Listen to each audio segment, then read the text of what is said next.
Hey YouTube, it's Adam again with Retro Repairs, and I've got another repair here for you today. So what I have in front of me is it's a third-party cheap GameCube controller, but the joystick's pretty floppy, like it just kind of flops around like this. And what I'm going to do is show you how to go about replacing the joystick. So I guess we'll dive right into it. In order to get in, there are 4 screws that you need to remove. There, and there. Then, when you have the screws removed, you have to lift the back up, kind of being careful to hold the board into place, and then flip it over. Now you can get the top shell out of the way. This has all the button pieces. What we're really looking for is the circuit board.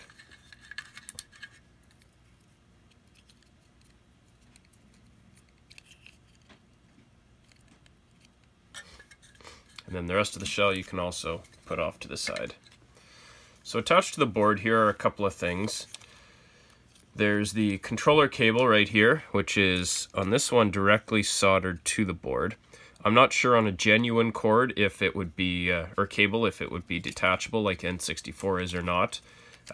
Again, noting that these are not genuine, this is not a genuine GameCube controller. It is a knockoff one, so usually it's probably just not worth the effort to go through this, but I just wanted to show you how to go about repairing this should you have a controller you like that you wanted to try and salvage.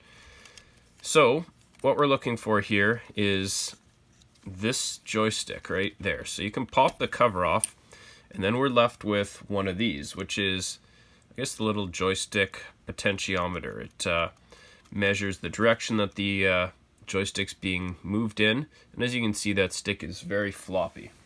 So I've ordered some replacement parts for these, and this same part is used across a variety of systems. I think Xbox uses it, I think PS1 used them, so they are pretty universal. So I expect that the same part should work between both of these systems. So this is what we've got here. If I flip it over, we see that this little black part's actually going to have to come off. So grab my screwdriver and just get started removing the screws that hold that on.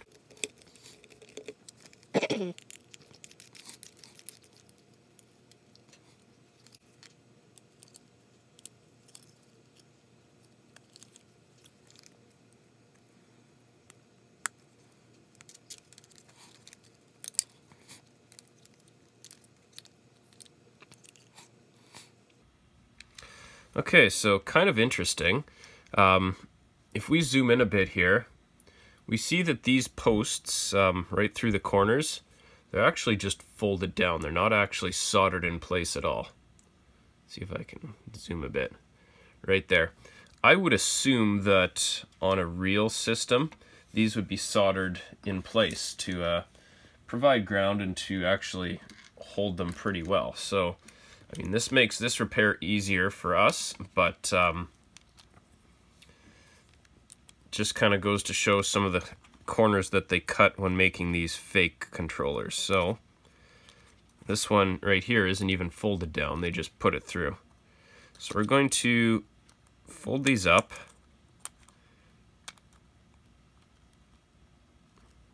This one also isn't even folded down.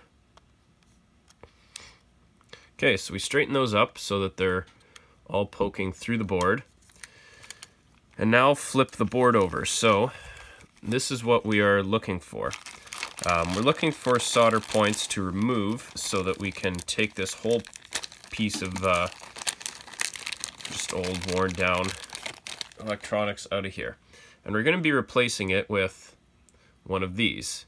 Now again, these look like they were designed for through-hole soldering, whereas this appears to be surface mount. So that's not a big deal. All that means for us is we have to flatten the pins on these in order to fit.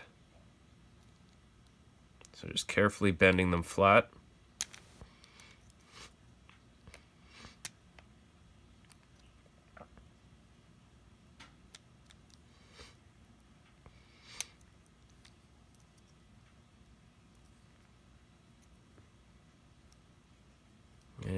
good.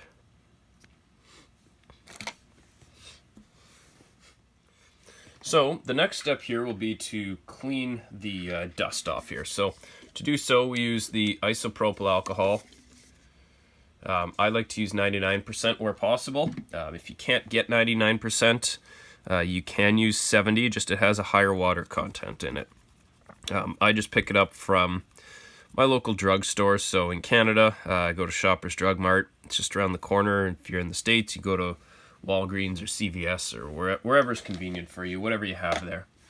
So now that that's cleaned, what we're going to do is actually, before we solder anything to it, or desolder anything from it, is to apply more solder. So I'm going to get my soldering tip tinned up here, so I'm just going to clean it off on my sponge.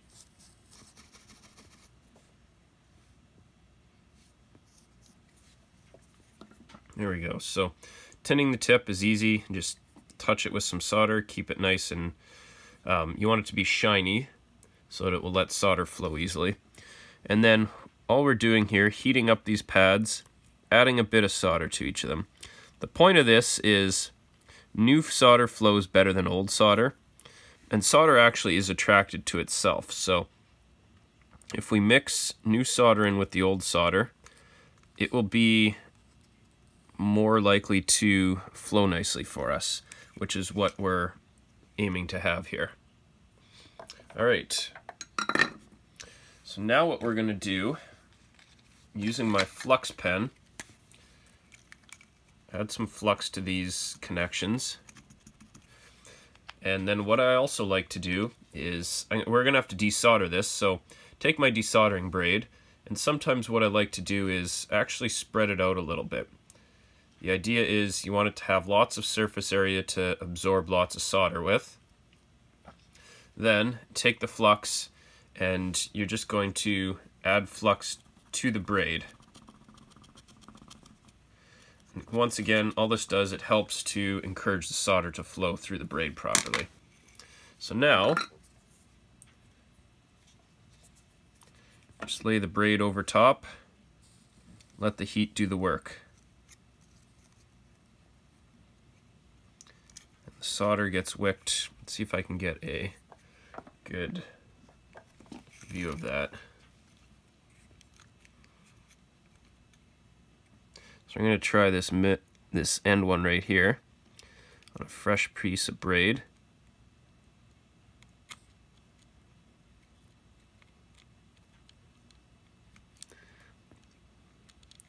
You have to be careful that you're not holding the braid too close to where you're working, as it does absorb heat very well and you will burn yourself.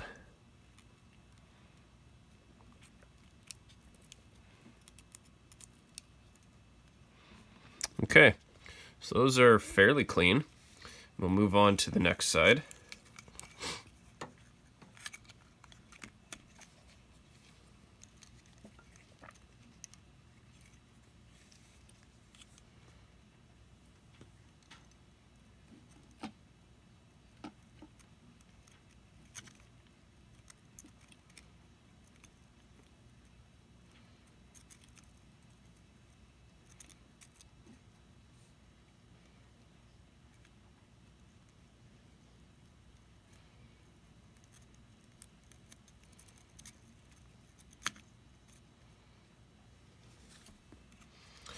Okay, so I've removed much of the excess solder, so what I'm going to do now is slowly run my iron over these, heat them up a bit, and apply some pressure up so that they will lift from the pads. The point of this is to be patient, as you don't want to lift these pads off the board.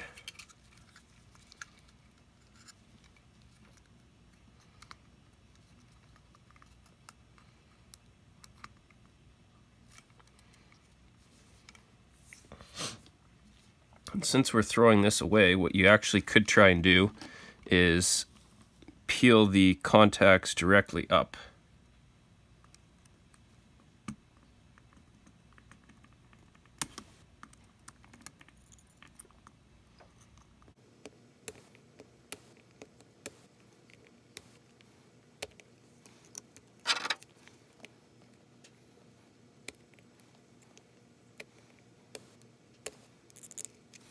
there's one side, and then again working on the other side.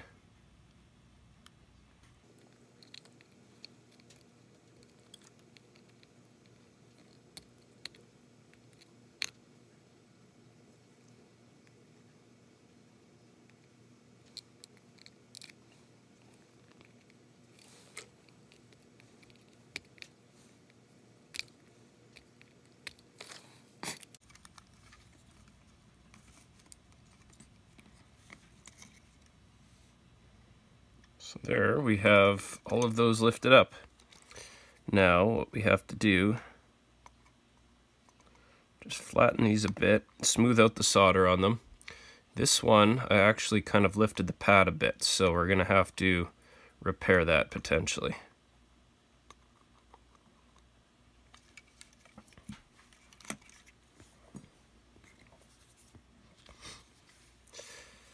Then take the soldering braid and clean this up a bit.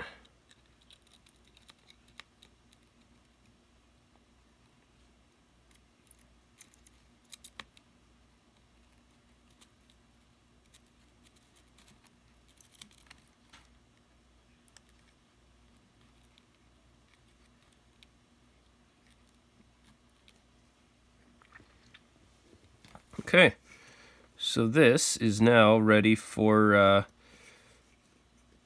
it's ready for the new part to be installed. So what we want to do before we go any further, you see this one right here. As part of that, I pried up the pad, so it might not get a fully solid contact. So you want to make a note of where this trace runs. So following it all the way up the board.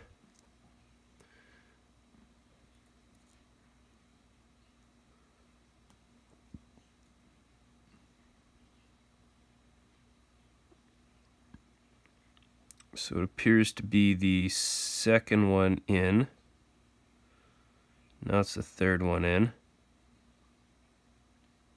So it runs right into this, underneath this resistor, and into this processor blob. So worst case scenario, what we'll actually do is scrape up a bit of this trace right here, and we can run a jumper from the bottom of this to a point on that trace. But we're going to install the component first, just to see if it's actually necessary. Some of the pad for installing it is still there, so if we can still get a solid contact on it, then we might not even need to repair that trace. Okay, so we have the new component right here, and it's important to make sure the orientation is correct. It can't go in this way or that way. Has to go in so that these pads line up. So all that you do, you put it into place here, and you notice if I flip it over, it's kind of hard to see, but there's a very slight gap between the pins and the pads there. So what I'm actually going to do is bend these pins downwards just a touch. The point of this, I'm just going to use my back of my tweezers so that they're even, but the point of this is to kind of create a bit of almost a spring motion. I want them to be firmly in contact with those pads. There we go. So that's where they're supposed to be. So they're going in the holes nicely. So that's all good to go. So now what the step for us is going to be is to tin the pads. So we get our flux. Actually, we clean it first. Grab another Q-tip here.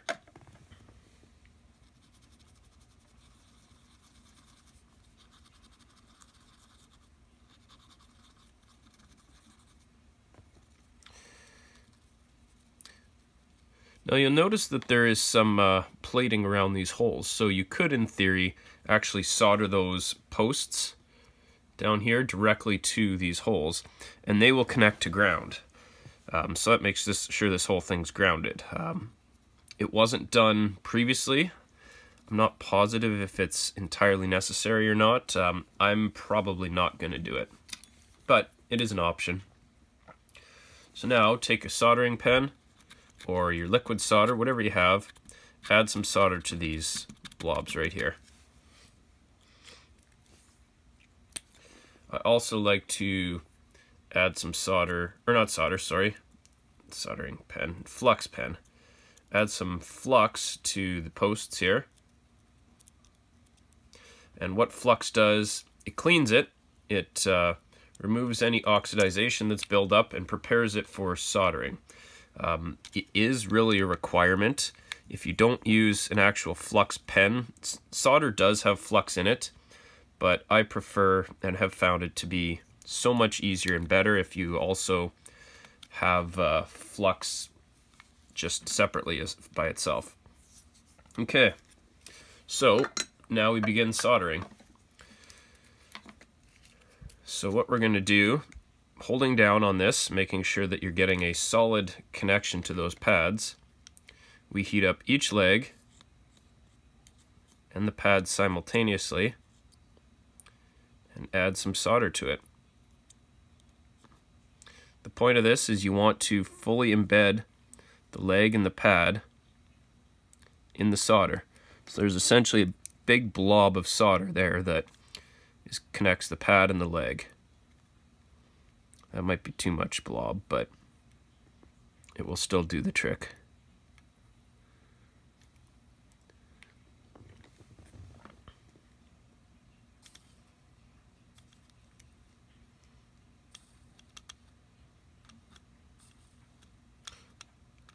So on these ones here, you notice I actually didn't touch the solder to it. It's because the tip of my iron actually has a bunch of solder from the previous jobs on it, like these contacts itself, so it was able to transfer that solder over without me adding any new solder. And the flux helps to make sure that it flows properly. You'll note right here I have what's called solder bridging, so two of these points are connected. What you can do is use your iron and just kind of in gentle outward motions, you can try and wick the extra solder down the contacts. There. So those look good. So we're going to let that sit for a bit. I'm going to clean my tip. It's always important to clean your tip after when you're going to let it sit for a while. You see the tip of my tip is very shiny, and that's how you make it last for a long time. Some people burn through tips every couple of weeks. Some people who use their tips a lot make them last for months, and they do that just with tip care. So something to keep in mind if you're doing some soldering, just look up tip care, ways to keep track of or keep your tips in good shape. Alright, so now that that's in place, we're going to go back and fold over these pins so that it has a little bit of a mechanical hold to it.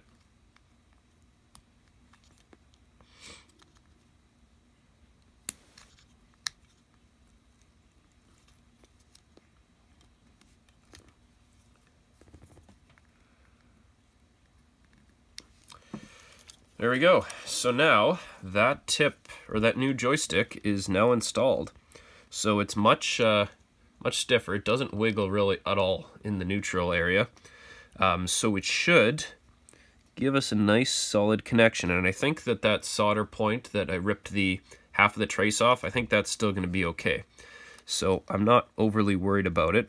One thing I can do actually is scrape up a little bit of the trace here that it was going to connect to, just to see if it actually gives me continuity. So I'm going to actually try that right now.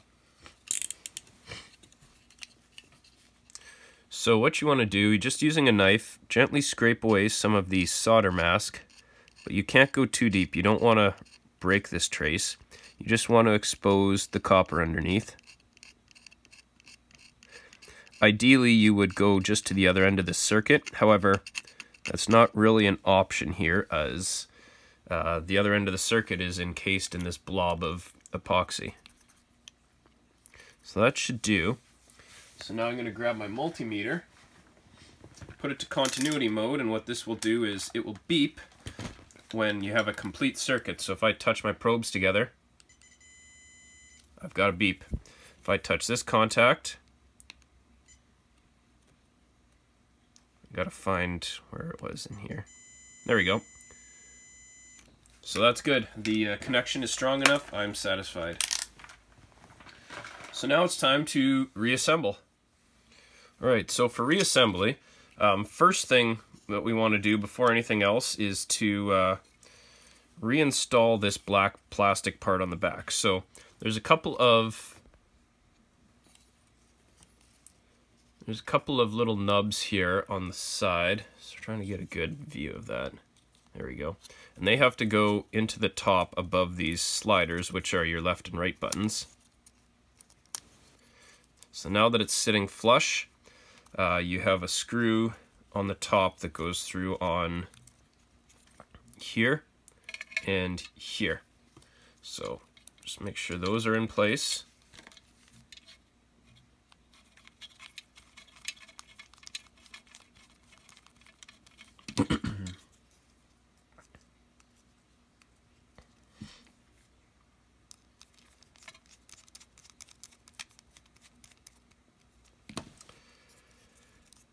And then what you're going to do, attach the joystick. You want to make sure that it's in place before you try and put it into the shell. So I don't think it really matters the orientation. So we're going to go with this way.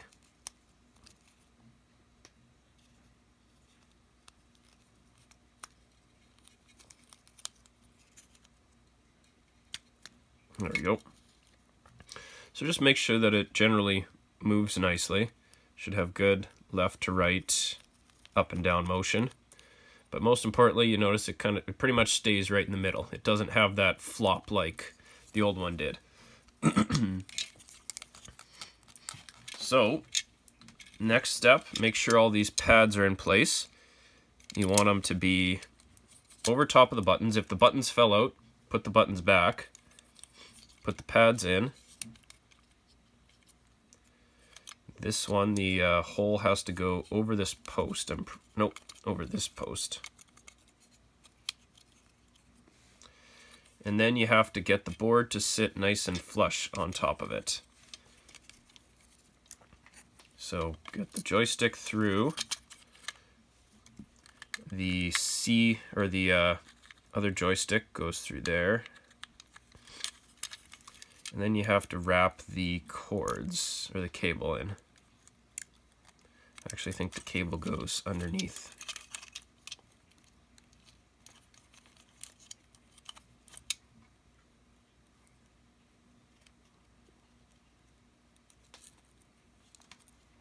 There we go. Should go like that. So the point of the cable, it's supposed to wrap around these posts to provide strain relief. So if you yank the controller out of the system, it's not also yanking the contacts out of the board.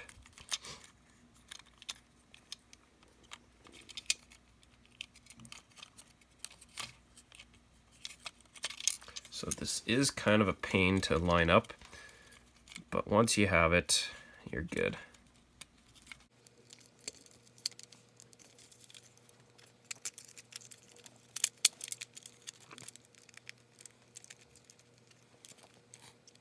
All right. And this guy is supposed to sit. It has this tape on it, which I think is supposed to hold it in place. However, it didn't really hold. So when you put it back, make sure that the wires are out of the way. So they should be, where are they going to come out? They're going to come out of the top, but they're going to sit towards the bottom. They should run along here.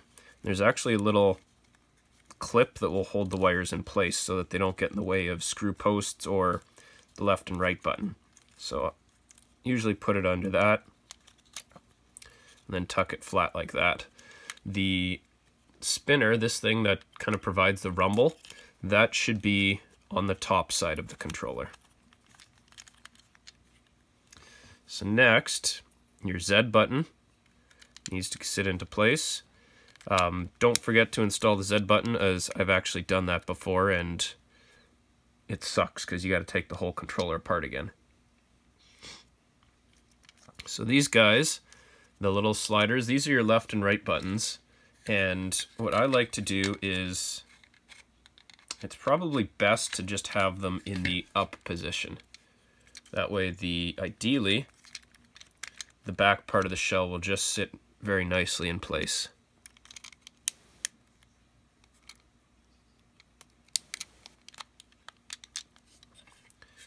Flip the back part over. Again, this cable has to be where it's supposed to be. And fingers crossed that this works for me. There we go. So give all the buttons a simple test just to make sure that it feels like it feels right. So the joystick should have good movement. Start button, up, down, left, right, B, A, X, Y. The C should have good movement. Left and right should have appropriate spring action. Z button should click. Make sure that there's no big gaps around it. And then you can begin reassembly. So it doesn't really matter where you start, just I like to hit the corners first and then work my way in. Just helps to make sure that there's some nice points all along the sides that hold it all together. There's nothing worse than trying to screw your controller together and having a button fall out of position or something like that, and you have to go back, take it all apart, and try again.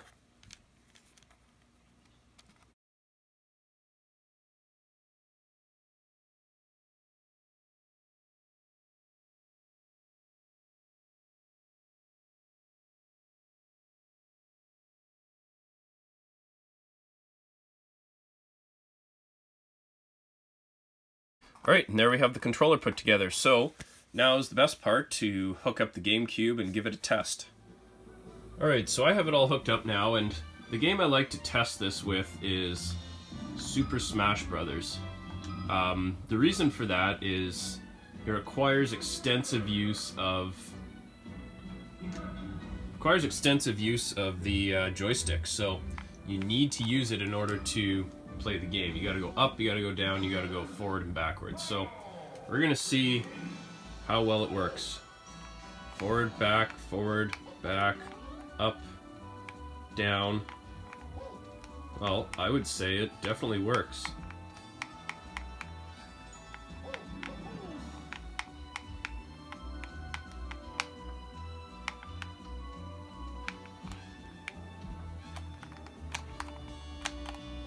And then again, of course, you want to make sure that all the buttons work. Your left, your right, your Z button.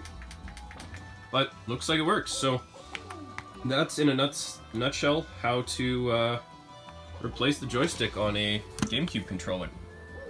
If you notice when you do this that it's sticky, like it will stick down, sometimes you just need to give some good pressure down into the system. When you put the actual stick part on top of the module, it might not have been sitting properly. But other than that, that's about it. So we have successfully repaired the joystick on a GameCube controller. So thank you very much for watching. I hope that you enjoyed the video here, and I hope that any of you with maybe floppy GameStick joysticks or GameCube joysticks are able to make your GameCube controller almost like new again.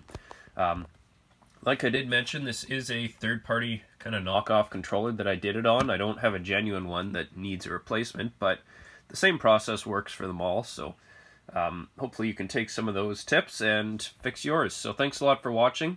Let me know in the comments what you think. Be sure to like the video and subscribe to my channel if you haven't already. Thanks a lot, and we'll see you next time.